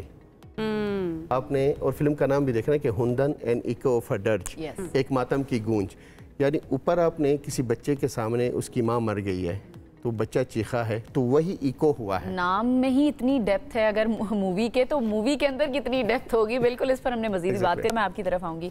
आपका क्या रोल है, क्या कैरेक्टर आप प्ले कर रही हैं? मैं लीड एक्टर हूँ और एक्ट्रेस हूँ, और Ilhan as a husband and me as a wife. So मैं घर पर होती हूँ and I can not tell the whole story though, and but मेरा रोल है इसमें एक फ़ीमेल का, जो कि एक आई थिंक हमारी सोसाइटी में फ़ीमेल के रोल को भी उजागर करती है कि किस तरह से एक हार्डशिप एरिया में वो डील करती है, किस तरह से एक फैमिली लाइफ के साथ वो डील करती है, किस तरह हस्बैंड के साथ, यू नो, इट शोज़ के माउंटेनस एरिया में है, एक डिफ़िकल्ट एरिया में है, एक नेचुरल आपका रिस्पांस किस तरह से है, आपके चैलेंजेस क्या है। मुनीरा, एक बहुत बड़ा रिस्क भी तो था। आप दुनिया कहती है कि जो मेन स्ट्रीम हमारी इंडस्ट्री है उसके अंदर जाके मैं मूवी करूँ, कमर्शियल मूवी करूँ। Why did you choose this Burushaski language movie? आपने क्यों चूज़ की? फ़र्स्ट ऑफ़ ऑल, जैसे करामत भाई ने बताया कि ये folklore is not limited to Hunza और ब्रुशेस की, ये दूसरे लैंग्वेजेस में भी है, and I have heard this from childhood, but it is in different language, it is in Khowar language. Okay. One of the reasons Chitral से मुझे पता लगा, basically फिर आपने ज़बान भी ये सीखी। So I have learned there with the help of the team, मुझे dialogues मैंने सीखे। So और one of the reason ये है कि it's very close to my heart because I'm also from the mountainous area. I know the feelings. I know how it feels to be in such areas and difficulties, how to deal with challenges. अच्छा, मैं ना आपसे अभी नहीं, मैं पहले mister शिकारी जो है ना उनसे बात करें। मिथ्स मैं जानना चाहूँगी कि जो माउंटेन्स पर रहने वाली ख़वातीन के बारे में जो मिथ्स हैं उनको आप बर्स्ट करें। मिस्टर शिकारी, how is your character in the movie and how would you explain it? कैसा आपको लगा, एक्सपीरियंस कैसा रहा मूवी का? जैसे कि आपने बताया कि शिकारी का रोल, और मैं भी माउंटेनियस एरिया से बिलोंग करता हूँ और ब्रुशेस की मेरी भी नेटिव लैंग्वेज है, और फर्स्ट टाइम कोई फीचर फिल्म जो है इस ज़बान में बन रही है, जो कि सेव करने के लिए हमारी एक कलेक्टिव एफर्ट रही है। तो करामत साहब ने जब मुझे बताया कि क्या फीलिंग है, वो कि मेरा कोई इससे पहले ऐसा एक्सपीरियंस नहीं था, तो मैंने फ़ौरन हामी भर दी कि अगर आपको लगता है कि मैं इस रोल में फिट आता हूँ तो मतलब इससे पहले आपको एक्टिंग आपने नहीं की थी कभी भी? नहीं। फिर आपको मैं मुश्किल लगी? प्रोफेशन एक जियोलॉजिस्ट हूँ। अच्छा, अब क्या शिकार करते हुए नजर आएंगे फिल्म में आप? मारखोर का शिकार कर रहा हूँ। अच्छा, मारखोर खुद भी बहुत एक फीमेल मारखोर का। अच्छा जी, क्योंकि फीमेल से फिर वो पता है ना इलीगल है, शिकार नहीं किया जा सकता। बिल्कुल, बहुत खतरनाक बातें कर रहे हैं आप हमारे शो में बैठिए। ये ना आप इसकी में बोल रहे हैं, ये जो आप बातें कर रहे हैं ताकि किसी को समझ ही ना आए। अच्छा करामत, मैं चाहूँगी थोड़ा सा ज़रा ना इस लैंग्वेज के बारे में ये बताएं, कितनी पुरानी है, इसकी हिस्ट्री क्या है, कहाँ से शुरू हुई, क्योंकि आपकी मादरी ज़बान में तो आप बेहतर बता सकते हैं इसके बारे में। इसके एग्जैक्ट ओरिजिन का तो इतना इल्म नहीं है मुझे, लेकिन ये लैंग्वेज ज़ाहिर है जैसे यूनेस्को अपनी वेबसाइट पे लिख रहा है कि ये one of the oldest living languages में से है बरसगीर में, और फिर again one of the dying language भी है। अलबत्ता इसमें बहुत सारे रिसर्चेस अभी भी चल रही है, लोग कर रहे हैं, एक्सपर्ट्स।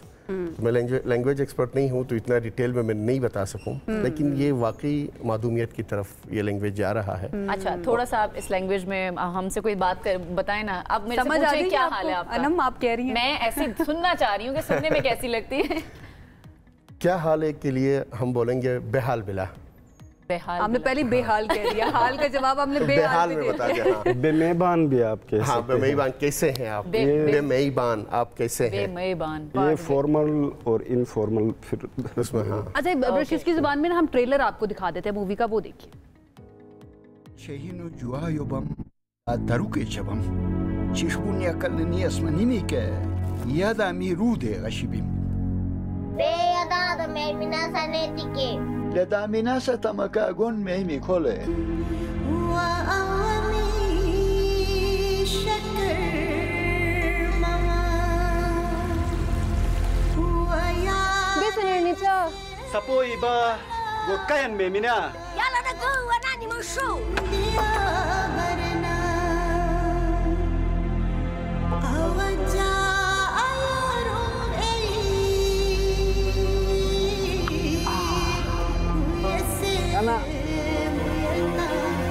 इंसान हन इम्तिहान खुदाए पेश के तो होते इम्तिहान लो परवरदिगार दाइंदार शुरेश या कलर एर फरमनिश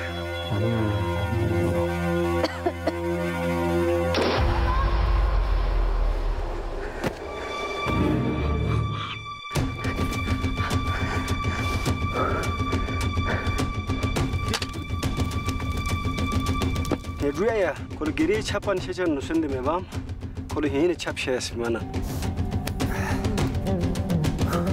ara phute shodal tasturan malla adiruan manila da hiles dasin mi mila bajana akash jagan kuradi jagan isa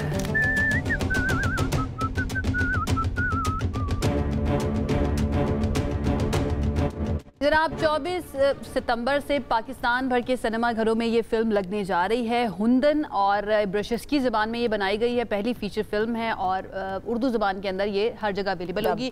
मैं तो बहुत एक्साइटेड हो चुकी हूँ क्योंकि मुझे बहुत ही मज़े के इसका ट्रेलर अभी तक लगा है। जाना देखने? मैं सोच रही हूँ चले ही जाते हैं देखने के लिए, डेफिनेटली जाना भी चाहिए। क्वालिटी काम देखने की वैसे सपोर्ट करना बड़ा ज़रूरी है। क्या क्वालिटी वर्क मैं कह रही हूँ बहुत कम होता है पाकिस्तान में देखने में इस लेवल का जो हमें मिला, तो वो हमने ज़रूर देखनी है। अच्छा, मैं आपसे ये जानना चाहूँगी चैलेंजेस क्या आए इस फिल्म को बनाने में? कास्ट आपने किस तरह से ढूंढी, किसको कास्ट किया जाएगा? मेन लीड तो ये हैं, ठीक है, इनकी भी कहानी होगी, लेकिन इनके अलावा जो कैरेक्टर्स हैं वो कैसे आपने ढूंढे?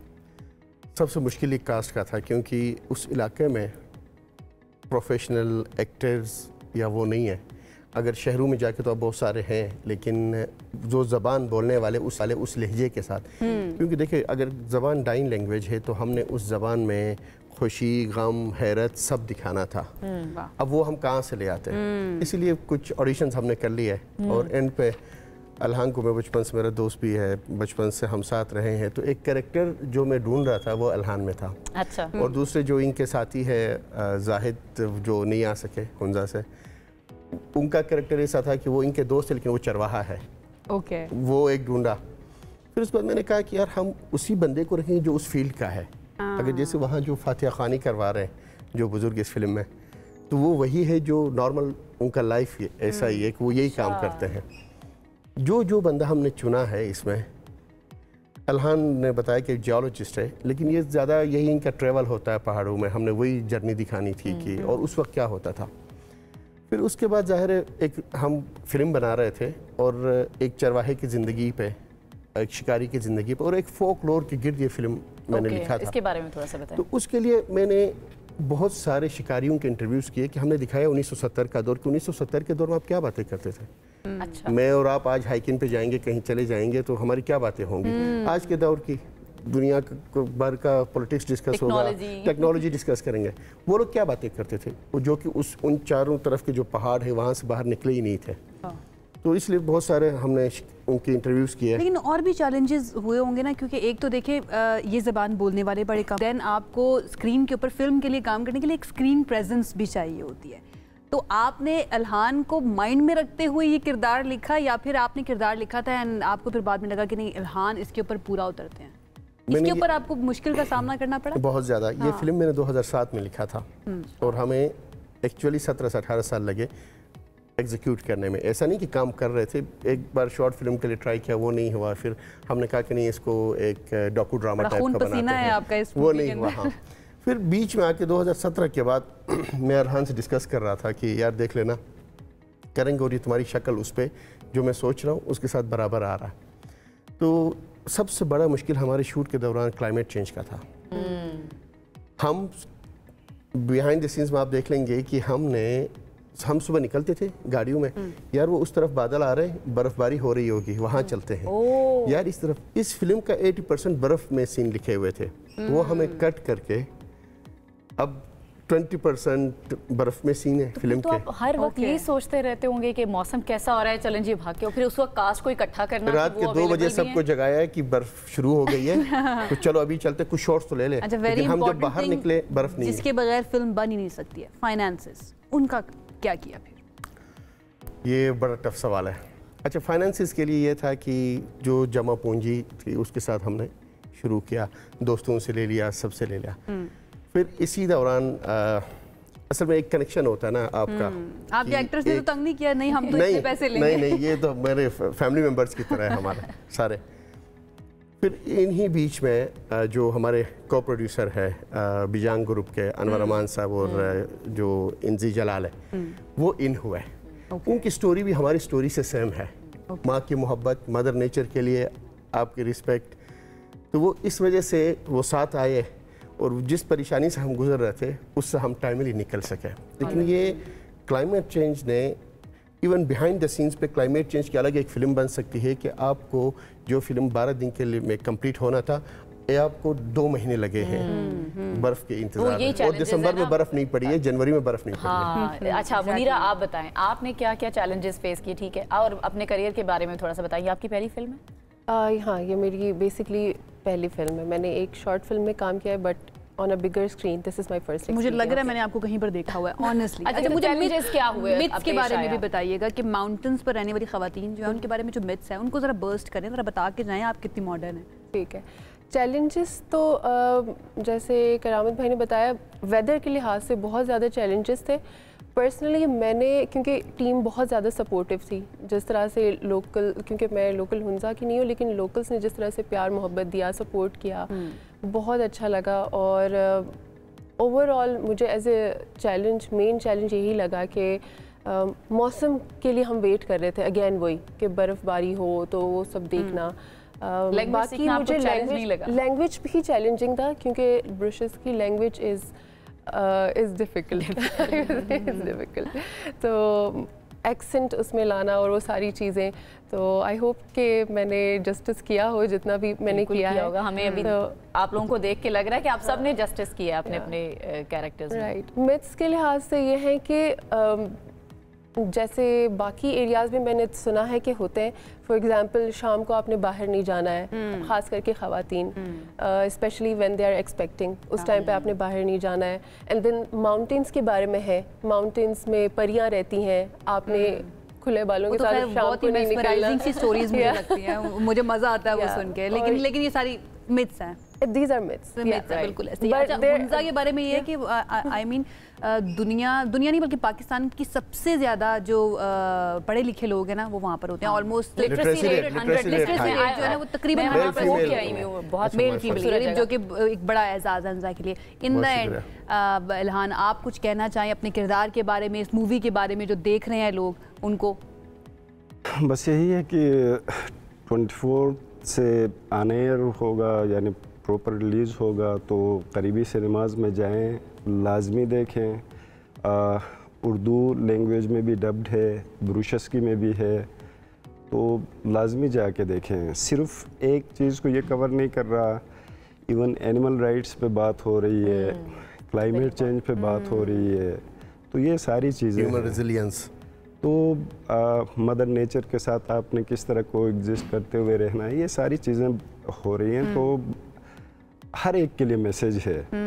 और एक जो मैं अपनी तरफ से मैसेज देना चाहूँगा क्लाइमेट चेंज के हवाले से, कि हुंजा आपको बखूबी इल्म है कि एक टूरिस्ट हब है, तो काइंडली जो भी टूरिस्ट हजरात जा रहे हैं थोड़ा सा माहौल का केयर करें।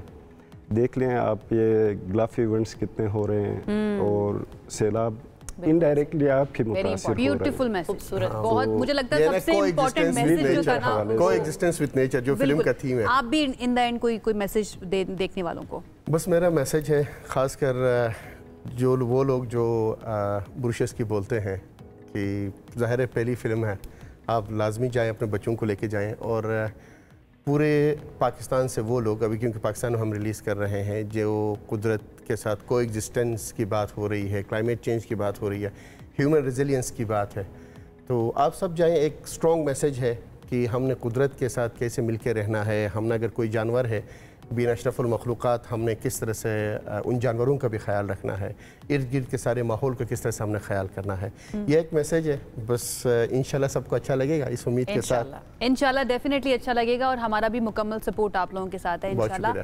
हम तो ऑलरेडी मीडिया पार्टनर और डिस्ट्रीब्यूटर भी अच्छा, हम मतलब आप लोग भी, हम फिल्म्स भी, हम नेटवर्क भी, स्पेशल सुल्ताना आपा जिस तरह से उन्होंने हाथ पकड़ा। एक होता है ना कि आप कहीं जा रहे हैं और किसी के हाथ जरूरत होती है कि कोई बड़ा हाथ पकड़ ले आगे लाने में। तो थैंक यू सो मच इसके लिए, हम नेटवर्क का, सुल्ताना आपा का, पूरी टीम का।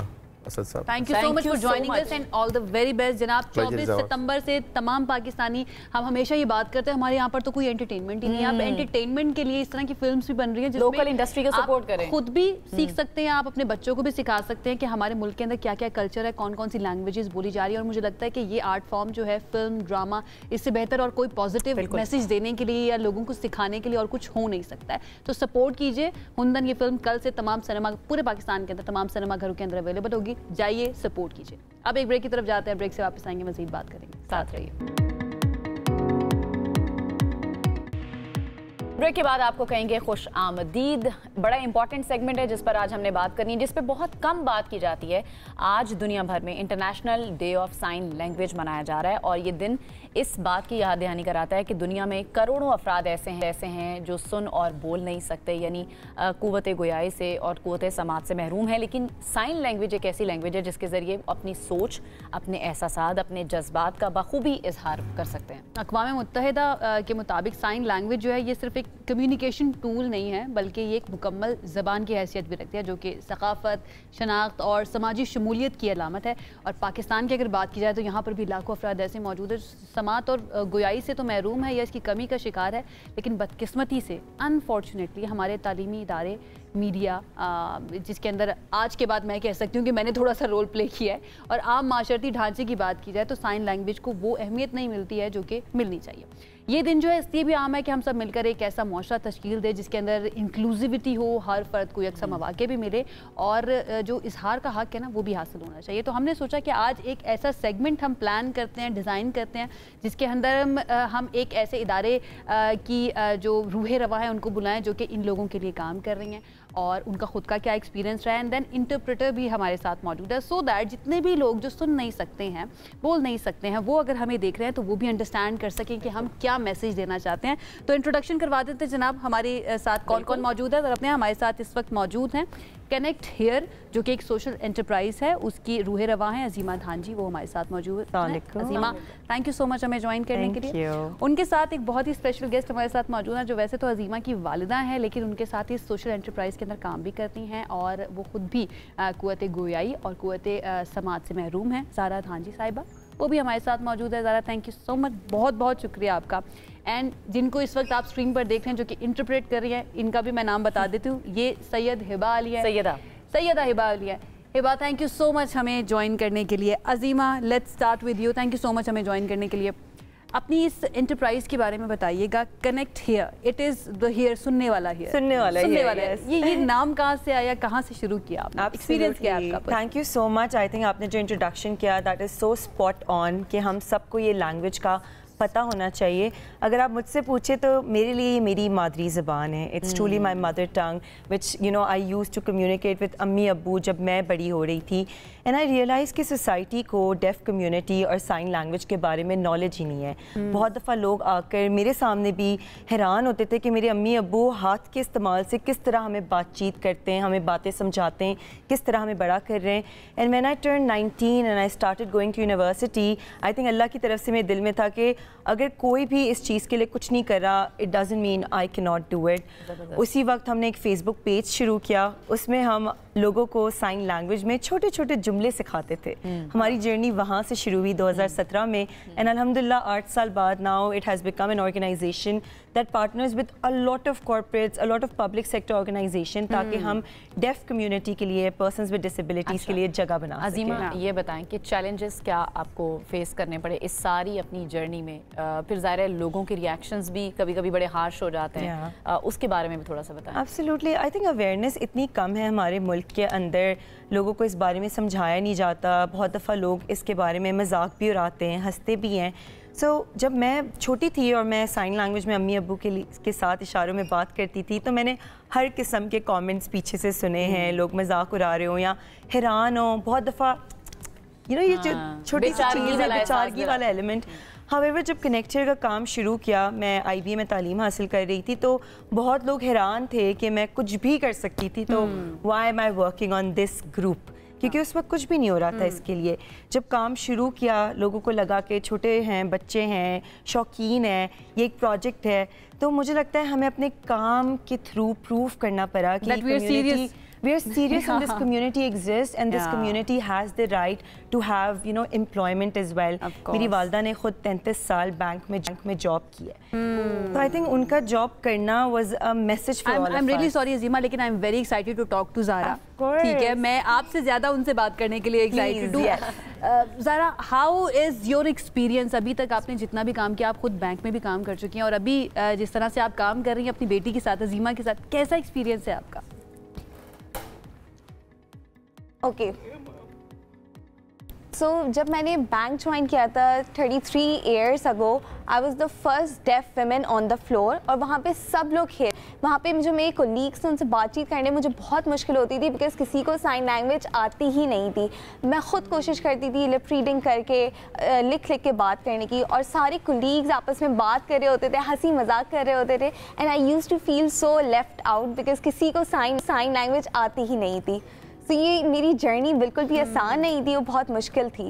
और मैं कभी अगर ट्रेनिंग सेशंस में जाती थी, मैं ट्रेनिंग सेशन में गई, वहाँ पे कोई इंटरप्रेटर ही अवेलेबल नहीं था और मैं पूरा दिन बैठी रही और एक लफ्ज़ मुझे समझ नहीं आया कि उस ट्रेनिंग में बात क्या हो रही है। और ट्रेनिंग ख़त्म होने पे मुझे सर्टिफिकेट मिल गया, शाबाशी मिल गई, लेकिन वो सर्टिफिकेट मुझे काम का नहीं था। रेजिलियंस है, रेजिलियंस कहाँ से आई कि ना मैंने करना है, मैंने सीखना है, मैंने पीछे नहीं मुड़ के देखना? मैं हमेशा कोशिश करती थी कि कोई बात नहीं, मैं दोबारा जाऊंगी, मैं लोगों से बातचीत करने की कोशिश करूंगी। मैं जो है उसके बाद अपनी जर्नी पे मैं एक्सेल करती रही और मेरे जो कोलीग्स हैं उनको भी एहसास हुआ कि मैं बहुत रिस्पॉन्सिबिलिटी सारी काम कर रही हूँ और एक डेफ वुमेन होके मैं बहुत आसानी से कर रही हूँ। अच्छा, क्या बहुत सारे लोग चले मजाक भी उड़ाते? और उसके बाद जब मैंने जो है अपनी रिटायर हो गई, फिर मैंने देखा कि अजीमा इतना अच्छा काम कर रही हैं, तो मैंने कनेक्ट हेयर ज्वाइन किया और उसके बाद जो है कनेक्ट हेयर ने जब काम स्टार्ट किया तो मेरी अपनी ऑर्गेनाइजेशन में एक इंटरप्रेटर भेजा। अच्छा, कौन लोग हैं जिन्होंने आपको सपोर्ट किया? सेलिब्रेशंस के भी अलग ही अपने अंदाज हो गए। अच्छा, सपोर्ट कहाँ से मिली? कौन से कलीग्स या ऐसे लोग भी मिलते हैं जो आपको बहुत सपोर्ट करते हैं या आपको समझने की कोशिश करते हैं? ओके, सो बहुत कम लोग ऐसे थे जो कि सपोर्ट कर रहे थे। मैं उनसे ही मैं खुद जाके बातचीत करती थी। मैं अपने बॉस से बार बार पूछती थी किस तरह से होगा, वो मुझे थोड़ा सपोर्ट करते थे और इस तरह आहिस्ता आहिस्ता करके, बिकॉज मैं खुद बातचीत करने की कोशिश करती थी, इसीलिए लोग मुझे सपोर्ट करते थे बहुत ज़्यादा। और जो है मेरे बॉस बहुत हैरान होते थे और बहुत अप्रिशिएट करते थे कि she is deaf, still she is able to work so hard and work so well. So inspiring माशाल्लाह। अच्छा अजीमा, एक तो खातून होना, वैसे ही पेट्रियार्कल सोसाइटी के अंदर अपना एक मकाम बनाना बहुत ही ज़्यादा मुश्किल हो जाता है, एंड देन उसके बाद एक डिसेबिलिटी का इस तरह से अटैच हो जाना, उसके बावजूद आपकी वालिदा जो है माशाल्लाह उन्होंने अपनी एक प्लेस बनाई जहाँ पर भी वो काम करी थी, and then now she is working with you. कैसा महसूस होता है? एंड देन आपको लगता है कि इसके अलावा कभी आपने कुछ और करने का सोचा था या फिर आपको लगा कि नहीं जो मैं कर रही हूँ I am meant to do this? Absolutely, I think मैं आपके सेकंड सवाल का पहले जवाब दूंगी। कभी ज़िंदगी में सोचा नहीं था कि ये काम करना शुरू करूंगी या कोई बिजनेस चलाऊंगी, इस तरीके का ऑर्गेनाइजेशन चलाऊंगी, because I don't come from that background, right? We come from very humble background. However definitely Allah ने दिल में डाला था और वंस डिसाइड कर लिया कि ये करना है तो फिर कभी पीछे नहीं देखा। And all the people who have supported this journey as well. However I think कि अम्मी की ज़िंदगी ने बहुत ज़्यादा इंस्पायर किया था कि जब भी मैं कहीं, बहुत सारे ऐसे फास्ट फूड रेस्टोरेंट्स हैं जहाँ पर डेफ लोग काम करते हैं और उन रेस्टोरेंट्स ने बहुत ज़्यादा अवेयरनेस क्रिएट की है, बट लोगों को लगता है कि डेफ लोग सिर्फ वही काम कर सकते हैं। हावेवर माई मम वर्कड, यू नो, वो एक वाइट कॉलर जॉब में थी, उन्होंने डेटा एंट्री ऑपरेटर के तौर पे शुरू किया। Her last position was managing the IT administration. बहुत सारे मर्दों की सोशल हैं ये, दोस्त वगैरह बनाती हैं, बाहर दोस्त बनते हैं इनके? आपने देखा नहीं वो जिस तरह आकर हमसे मिली है माशाल्लाह। आपको पता है इतने दोस्त हैं, अभी हम फैसलाबाद मुल्तान गए, मुझे किसी ने नहीं पूछा हैंग आउट करने के लिए, इनके दोस्त इन्हें हर जगह लेके जा रहे थे। तो शी इज़ वेरी सोशल माशाल्लाह। एंड आई थिंक पेरेंट्स के लिए, जिन पेरेंट्स के डेफ बच्चे हैं, उनके लिए मैसेज पहुंचना कि अगर आप अपने बच्चों पर मेहनत करें, उन्हें साइन लैंग्वेज सिखाएं, सोसाइटी को बताएं कि ये काबिल है कुछ करने को, तो आप भी अपने बच्चों को अम्मी की तरह एक बहुत अच्छी ज़िंदगी दे सकते हैं कि अम्मी अब अपनी अम्मी का इतना ज़्यादा ख्याल रखती हैं। So it's a whole journey, but families have to work together. मैं चाहूँगी सईदा आप भी थोड़ा, हिबा अली, सईदा हिबा अली आपका नाम है, थोड़ा सा आप अपने बारे में बताएं, ये आपने कैसे सीखा? ये जो आप काम करें, this is very very difficult, इस तरह देखने में लग रहा है, कैसे सीखा आपने? मेरी इंस्पिरेशन भी मेरे पेरेंट्स से ही थी। मेरे पेरेंट्स भी डेफ हैं, so sine language is my mother language कि मैं बचपन से ही अपने वालिदैन से इसी चीज़ में कम्युनिकेट करती थी। मेरी खालाएँ फुप्पुएँ डेफ हैं, तो हमारी पूरी फैमिली में वही माहौल था। और बड़े होते हुए मैं अपने फादर की स्ट्रगल देखती थी कि उन्हें ऑफिस में अपने कोलीग से अगर कोई बात करनी होती थी तो वो घर आके मुझे बताते थे कि प्लीज़ इनको कॉल करके ये बात कर दो। तो एक छोटी बात जो कि अगर एक इंटरप्रिटेशन सर्विस अवेलेबल होती, बासानी हो जाती, वो दिनों तक लंबी हो जाती थी कि उनको मेरी ज़रूरत होती थी बातचीत करने के लिए। हिबा, ओवर द इयर्स आपको कुछ तब्दीली नज़र आई है पाकिस्तान के अंदर, इस पे काम होता हुआ नज़र आया है? बिल्कुल, मेरा कनेक्ट हेयर ज्वाइन करने का one of the main was the technology that they are working on. Connect Hear ने एक कनेक्ट हेयर एप्लीकेशन बनाई है जिसमें आपके पास मोबाइल फ़ोन में ऑनलाइन इंटरप्रेटर अवेलेबल होता है, जैसे मैं अभी या अजीमा अभी इंटरप्रेट कर रही हैं। तो उसके बाद मेरे वालिद को और मेरे वालिदैन जैसे मजीद लोगों को अपने साथ अपने बच्चों को या कोई इंटरप्रेटर ले जाने की ज़रूरत नहीं है। वो किसी बैंक से लेके किसी दूध की दुकान तक कंप्लीटली इंडिपेंडेंट जाके फ़ोन के जरिए बात कर सकते हैं। बिल्कुल, क्या बात है। अच्छा अजीमा, आपसे मैंने सवाल करना, उससे पहले मैं ज़ारा से एक सवाल करूँगी। ज़ारा, बच्चों ने आपको तंग तो नहीं किया जिस तरह से बाकी बच्चे तंग करते हैं, वैसे आपको तंग किया? कुछ बताएं इनके बारे में ज़रा। नहीं, बच्चे बहुत अच्छे हैं। मेरा एक बेटा है बड़ा और फिर अजीमा है, दोनों मेरे बच्चे बहुत अच्छे, बहुत मोहब्बत वाले, बहुत सपोर्टिव हैं। अजीमा बहुत बिजी होती है कनेक्टर के काम में, पूरा सुबह से लेकर रात तक वो काम में ही होती है और बात बहुत कम करती है मुझसे, वो बहुत बिजी होती है। शिकायत लग रही है अजीमा, और शिकायत लग रही है प्रॉपर। ये कहती है तुमने हमारी वजह से काम शुरू किया और अब सबसे कम टाइम तुम हमें ही देती हो। लेकिन आप जिस कॉज के लिए काम करें ना वो बहुत बड़ा कॉज है। इस तरह के बहुत सारे लोग हैं जिनको जरूरत है इस तरह के काम। अजीमा कुछ भी कहना चाहेंगी, कोई मैसेज देना चाहेंगी देखने वालों को? एब्सोल्युटली, मैं यही मैसेज देना चाहूँगी पाकिस्तान में हर किसी को। जैसा आप देख रहे हैं कि आजकल पाकिस्तान में फ्लड्स आ रहे हैं क्लाइमेट चेंज की वजह से, कितना ज़्यादा नुकसान पहुँच रहा है। इन सारी इंपॉर्टेंट कम्युनिकेशन के अंदर जो मीडिया से आ रही है या हमारे फ़ोनों पर आती है, हम डेफ कम्युनिटी को भूल जाते हैं। हर चीज़ इतनी ऑडियो बेस्ड है, बातचीत बेस्ड है कि इस कम्युनिटी तक कैसे आप लोगों की बात पहुंचेगी। हम इस वक्त काम कर रहे हैं एक AI बेस्ड टेक्नोलॉजी पहली दफ़ा पूरी दुनिया में बनाने की, जिसके थ्रू कोई भी अलर्ट होगा वेदर रिलेटेड वो ऑटोमेटिकली साइन लैंग्वेज के अंदर कन्वर्ट हो जाएगा ताकि डेफ कम्युनिटी तक वो बात पहुंच सके। हमारे पास इस वक्त एक टेलको पार्टनर है यूफोन, उसके अलावा हम कोशिश करेंगे कि और भी पार्टनर्स आएँ जो कि इस मैसेज को स्प्रेड आउट कर सके। तो आई थिंक मेरा यही गोल और मैसेज होगा सबके लिए कि आप अपनी ज़िंदगी में जो भी काम कर रहे हैं, आप अपनी कंपनी चला रहे हैं, कोई ऑर्गेनाइजेशन चला रहे हैं, आप न्यूज़ चला रहे हैं, कुछ भी कर रहे हैं, always think about people who can't hear. How can you become their voice? And if in it connector can play a role, reach out. और इंस्पिरेशन जो है ना वो हमें आप जैसे लोगों से मिलती है। तो आपके लिए साइन लैंग्वेज में ये आपके लिए क्लैपिंग है। थैंक यू, बहुत शुक्रिया, थैंक यू सो मच, बहुत बहुत शुक्रिया। हिबा आपका भी बहुत शुक्रिया जनाब। जो आवाज़ है ना या ज़बान, अगर वो लफ्ज़ों की हो या फिर इशारों की हो, जो मोहब्बत का पैगाम है ना वो पहुंचता रहना बहुत ज़्यादा ज़रूरी है। तो मोहब्बत का पैगाम हम तो अल्फाज के थ्रू पहुंचा रहे हैं, हिबा, अजीमा और ज़हरा जो है ना वो साइन लैंग्वेज के थ्रू पहुंचा रहे हैं। आई होप आप तक पहुंच रहा होगा। एक ब्रेक की तरफ जाते हैं, वापस आएंगे, साथ रहिए। This segment is brought to you by Allied Bank Limited. Welcome back. Segment हमारा मनी मैटर्स। FBI ने पाकिस्तान भर में सुनारों के खिलाफ अब क्रैकडाउन शुरू कर दिया है। ये कदम उस वक्त उठाया गया है जब हुकूमत को टैक्स वसूलियों में बड़े खसारे का सामना करना पड़ा है और ऐसे सेक्टर्स पर नजर डाली जा रही है जो टैक्स नेट में आकर भी बड़ी हद तक इससे बच निकलते हैं। आपके मैं अंगूठियां देख रही, सोने की तो नहीं? मैंने पहले ही ले लिया, इससे पहले कि सोना महंगा हो मैंने रख लिया अपने पास। अच्छा ठीक है, इसी पर बात दो। FBI ने छापा मार देना। चलें जी, फरहान बुखारी साहब आपको पता है हमारे सेगमेंट में हमारे साथ मौजूद होते हैं, उनसे मजीद से बात कर लेते हैं। फरहान बुखारी साहब, अस्सलाम वालेकुम। जी अस्सलाम वालेकुम। जी बिल्कुल फर्स्ट क्लास। बुखारी साहब, सुनारों की भी बारी आ गई है। जी बिल्कुल आ गई है। अच्छा, मैं इस हवाले से आपको एक खबर दे दूं, और ख़बर यह है कि मुल्क भर में जो कस्टम्स हुकाम, कस्टम्स के ऑफिशियल्स जो एयरपोर्ट्स पे हैं, उन्हें भी ये हुक्म दिया गया है कि ख़ास तौर पे लोगों के जो ट्रैवलर्स हैं उनके पास सोना अगर एक माकूल मकदार से ज़्यादा हो तो फिर उनसे पूछ कुछ करें, उसकी सोर्स के बारे में मालूम करें। अगर कोई कहता है कि जी मुझे अपनी वालदा के से गिफ्ट मिली, कोई खातून कहती हैं कुछ और, तो फिर उनकी वालदा के कवायफ भी उनसे लें ताकि जाके उनसे पूछ माकूल मकदार। लाइक अगर किसी खातून ने कंगन पहने हुए हैं, अंगूठियाँ पहनी हुई हैं, कानों में पहना हुआ है, तो उसको रोक कर पूछा जाएगा ट्रैवल करते हुए कि ये आपने क्यों पहना हुआ है, इतना सारा क्यों लेके जा रही हैं? जी इसके बरअक्स मैं आपको एक और भी बताता हूँ। एक दफ़ा मैं एक फ़्लाइट पे था तो एक खातून जो कि बरतानिया जा रही थी, उन्होंने सोने के हार, यानी एक हार के ऊपर बड़ा भारी हार था, दूसरा हार भी पहना हुआ था।